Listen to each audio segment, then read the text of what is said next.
स्वदेशी और स्वराज्य की परिकल्पना करने वाले लाल बाल और पाल की क्रांतिकारी तिकड़ी को कौन नहीं जानता।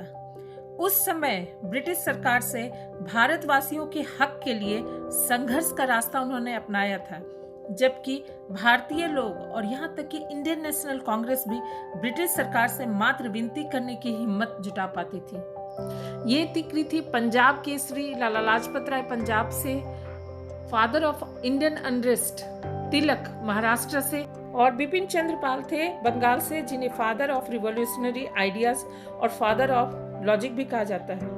तीनों ही लीडर थे, राइटर थे, एडिटर थे और अपनी नाराजगी विभिन्न पुस्तकों में और पत्रिकाओं द्वारा भारतीय समाज के सामने लाते थे। उनका ऐसा मानना था कि लोग अंग्रेजों की गलत नीति को समझें और उन्हें गलत कहने की हिम्मत जुटा सके। हमें पता ही है कि ब्रिटिश गुलामी, भुखमरी और गरीबी से जकड़ा हुआ भारत ना तो अपने पास्ट पर गर्व कर पाता था और ना ही ब्रिटिशर्स के सामने अपने आप को ऊंचा समझ पाता था। वो अपने आप को हीन ही समझता था। लोगों की सोई हुई सोच को जगाकर खुद को भारतीय होने पर गर्व और भारतीय संस्कृति पर गर्व महसूस करें, ऐसा ये तीनों ही चाहते थे। नमस्कार, मेरे चैनल हिस्ट्री एंड मैथोलॉजी में आप सबका स्वागत है। आज हम बात करेंगे लाल बाल पाल की क्रांतिकारी तिकड़ी के बारे में। लेकिन इसकी चर्चा शुरू हो इसके पहले यदि आप मेरे चैनल को सब्सक्राइब नहीं किए तो प्लीज सब्सक्राइब कर लीजिए और बेल आइकन को जरूर क्लिक कीजिए ताकि आगे आने वाले वीडियो का नोटिफिकेशन आपको सबसे पहले मिले। जैसा कि हम सभी जानते हैं कि 19वीं सदी की शुरुआत तक भारतीय राष्ट्रीय कांग्रेस की नीति थी अंग्रेजों से विनती करना कि आप हमारे लिए सब कुछ हो और मेरी जो भी परेशानी है उसे आप ही दूर कर सकते हो। लेकिन 1905 में एक ऐसी घटना घटी जिसने भारतीय राजनीति में उथल पुथल मचा कर रख दिया। बात 1905 की है, जब भारत में ब्रिटिश गवर्नर लॉर्ड कर्जन ने प्रशासनिक सहूलियत को कारण बताकर बंगाल को दो भागों में बांट दिया, ईस्ट बंगाल और वेस्ट बंगाल। एक्चुअली विभाजन का कारण था बंगाल ब्रिटिश विरोधी और राष्ट्रवादी विचारों का केंद्र बनता जा रहा था, जो अंग्रेजों को बिल्कुल मंजूर नहीं था। बंगाल के विचारक, लेखक, नेता, समाज सुधारक सभी भारतीय स्वतंत्रता संग्राम को नई ऊर्जा और नई दिशा दे रहे थे, तो अंग्रेज उस विचारधारा को कमजोर बनाने के लिए उसके मुख्य केंद्र बिंदु एपिसेंटर को ही विभाजित कर दिए। लॉर्ड कर्जन के इस कदम का लोगों ने जमकर विरोध किया। लोगों में गजब का रोष और गुस्सा देखा गया। कांग्रेस में भी इसका असर दिखा और 1907 में सूरत में जब कांग्रेस का अधिवेशन हुआ तो कांग्रेस में भी लोगों के विचार बट गए। दो विचार सामने आए, एक नरम दल और एक गरम दल। नरम दल अब भी कांग्रेस की अंग्रेजों से विनती करने वाली नीति पर अड़ी हुई थी, जबकि गरम दल वाले लोग अपने हक के लिए संघर्ष करना चाहते थे। राष्ट्रवादियों का एक बड़ा तबका उभर कर सामने आया जिन्हें अपनी संस्कृति पर गर्व था। यूं तो राष्ट्रवादी विचारों की गूंज भारत के अलग अलग हिस्सों में सुनी जा रही थी, लेकिन भारत के विभिन्न हिस्सों में उठने वाली ये आवाज आपस में सामंजस्य बैठाकर स्वतंत्रता आंदोलन को नई धार दे रही थी। इस विचारधारा का नेतृत्व कर रहे थे पंजाब में लाला लाजपत राय, तो महाराष्ट्र में बाल गंगाधर तिलक और बंगाल में बिपिन चंद्र पाल।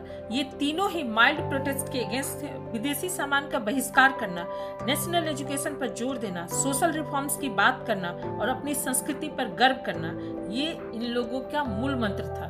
तीनों ही राइटर और एडिटर थे और ये अपनी पुस्तकों और पत्रिकाओं में अधिकतर ब्रिटिश शासन की कॉलोनियल नीति के विरोध में लिखते रहते थे और लोगों को अपने पास्ट के बारे में जानकारी देते थे ताकि उन्हें अपने भारतीय होने पर गर्व हो। लाला लाजपत राय ने जो पुस्तकें लिखी उनका नाम था अनहैप्पी इंडिया, दूसरा the history of Arya Samaj और तीसरा था यंग इंडिया। वहीं लाला लाजपत राय द्वारा निकाले हुए पत्रिका का नाम था वंदे मातरम और द पीपल। स्वदेशी और स्वराज इनका मूल मंत्र था। वहीं महाराष्ट्र के बाल गंगाधर द्वारा लिखित पुस्तकों का नाम था गीता रहस्य और दूसरा था आर्किटिक होम ऑफ वेदास। ये दो पत्रिकाएं निकालते थे, मराठा और केसरी। इनका कहना था कि स्वराज हमारा जन्म सिद्ध अधिकार है और हम इसे लेकर रहेंगे। बिपिन चंद्र पाल ने कई पुस्तकें लिखी जिनमें प्रमुख थे nationality and empire, the soul of India. उनके द्वारा निकाली गई पत्रिका का नाम था परिदर्शक। बिपिन चंद्र पाल केशव चंद्र सेन और अरविंद घोष से बहुत प्रभावित थे। उनका कहना था कि विदेशी सामान का बहिष्कार और स्वदेशी सामान के उपयोग से ही भारत में गरीबी दूर की जा सकती है। उनका ऐसा मानना था कि विदेशी सामान का बहिष्कार तब तक होना चाहिए शहर शहर और गांव में जब तक पूरा भारत जलने लगे उस आग से जो बर्बादी नहीं लाती है बल्कि जो समृद्धि, देशभक्ति और विकास लाती है। वास्तव में लाल बाल पाल की यही सोच भारतीय स्वतंत्रता संग्राम की बुनियाद थी। तिलक का ऐसा मानना था कि साल में एक बार कांग्रेस अधिवेशन के नाम पर हम मेढक की तरह टरटराएंगे तो हमें स्वतंत्रता नहीं मिलने वाली। इसी तरह लाला जी का भी ऐसा मानना था कि कांग्रेस शिक्षितों का मेला मात्र है, हमें अपने स्वराज्य के लिए खुद ही संघर्ष करना पड़ेगा। ये तीनों त्रिमूर्ति किसी न किसी रूप में समाज सुधारक आंदोलन से जुड़े हुए थे। भारतीय समाज जो ब्रिटिश अधीनता को अपना नसीब मान चुकी थी उससे जगाकर ये भारतीय समाज को बाहर निकालना चाहते थे। बाल गंगाधर तिलक ने 1893 में गणपति उत्सव महाराष्ट्र में शुरू किया और 1895 में शिवाजी महोत्सव की शुरुआत की ताकि लोगों को अपने पास्ट पर गर्व हो सके, अपनी संस्कृति पर गर्व हो सके और अपने हीरो पर वो नाच कर सके और सभी लोग यूनाइट होकर एक प्लेटफॉर्म पे आए। तो पंजाब में लाला लाजपत राय ने दयानंद सरस्वती के आर्य समाज के साथ जुड़कर डीएवी स्कूल और कॉलेजों की स्थापना में सहयोग दिया ताकि लोगों को शिक्षित किया जा सके। पंजाब नेशनल बैंक और लक्ष्मी इंश्योरेंस कंपनी की शुरुआत भी लाला लाजपत राय के सहयोग से ही संभव हो सका। पंजाब में होम रूल लीग आंदोलन की भी शुरुआत का श्रेय इन्हीं को जाता है। वहीं बंगाल में बिपिन चंद्र पाल ने ब्रह्म समाज द्वारा चलाए गए समाज सुधारों को जमकर सपोर्ट किया। यहाँ तक कि अपनी प्रथम पत्नी की मृत्यु के बाद उन्होंने समाज के विरोध के बावजूद एक विधवा से विवाह कर लिया। 1919 की जालियानवाला बाग हत्याकांड के बाद गांधी जी द्वारा असहयोग आंदोलन चलाया गया। जालियानवाला बाग हत्याकांड से तिलक बहुत दुखी थे। धीरे धीरे उनका स्वास्थ्य गिरना शुरू हो गया। वो 64 ईयर्स के हो चुके थे और 1920 में उनकी मृत्यु हो गई। 1922 तक असहयोग आंदोलन अपनी चरम सीमा पर पहुंच गया था। लोग जमकर इसमें हिस्सा ले रहे थे, लेकिन अचानक चौरा चौरी कांड हुआ जिसके बाद गांधी जी ने इस असहयोग आंदोलन को स्थगित कर दिया। बिपिन चंद्र पाल को ये गांधीयन मेथड बिल्कुल पसंद नहीं आया और वे धीरे धीरे अपने आप को एक्टिव पॉलिटिक्स से अलग कर लिए। 1927 में जब साइमन कमीशन भारत आया तो पूरे भारत में इसका जोरदार विरोध हुआ। इसके 7 मेंबर थे जिसमें एक भी भारतीय नहीं थे। लाला लाजपत राय भी साइमन गो बैक के नारे के साथ पंजाब में आंदोलन का नेतृत्व कर रहे थे।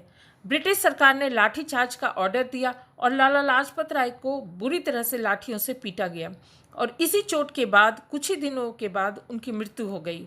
लेकिन मरने के पहले लाला जी ने कहा था कि मेरे शरीर पर ब्रिटिश सरकार द्वारा बरसाए गए एक एक लाठी ब्रिटिश सरकार के ताबूत का एक एक कील है। वास्तव में उनके द्वारा कही गई ये बातें सच साबित हुई। लाला जी ने स्वराज और स्वदेशी की चिंगारी जो जलाई थी, उनके मृत्यु के बाद भी वो भड़कती रही और लोगों को ब्रिटिश सरकार से अपने हक के लिए संघर्ष करने के लिए प्रेरित करती रही। कुछ दिनों के बाद लाला जी पर लाठी बरसाने वाले सॉन्डर्स की भगत सिंह ने हत्या कर दी और उनकी मौत का बदला ले लिया। ये कहानी थी भारतीय स्वतंत्रता संग्राम की बुनियाद में स्वदेशी और स्वराज का मूल मंत्र का समावेश करने वाले लाल बाल पाल की क्रांतिकारी तिकरी की।